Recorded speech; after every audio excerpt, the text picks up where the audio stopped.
Hello చూడండి, అన్నదానానికి కూర్చున్నాం కదా. అక్కడ ఫస్ట్ వాళ్ళే వడ్డించి పెట్టేస్తారు ఆకులలో. మనం లైన్లలో నుంచి టికెట్స్ వచ్చి పోయి కూర్చోవాలి.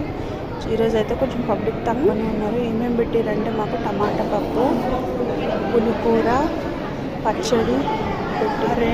ఇప్పుడు మళ్ళీ రైస్ తీసుకొని ఇవన్నీ ఫస్టే పెడతారు. మనం వెళ్ళి కూర్చోవాలి. తర్వాత రైస్ అన్నం తీసుకొచ్చి పెడతారు.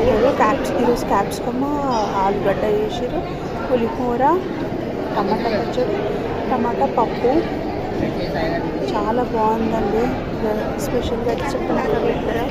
ఆ స్వామి దగ్గర అన్నదాన ప్రసాదం అంటేనే అమృతంగా ఉంటుంది. చూసిరా, మళ్ళీ ఆ స్వామిని నరసింహస్వామి దగ్గర టేస్ట్ అయితే చాలా బాగుంది. కర్రీస్ అన్నీ ఒకటేసారి వేస్తారు. మనం రైస్, పప్పు మాత్రం, పప్పు అంటే సాంబార్ మాత్రం ఎన్నిసార్లు వేయించుకోవచ్చు. ఇదండి, చాలా బాగా అనిపించింది. చుట్టూ సాంబార్ వేసి ఎక్కువ అయితే తింటుంది. ఒకటేసారి పెట్టించుకున్నాను.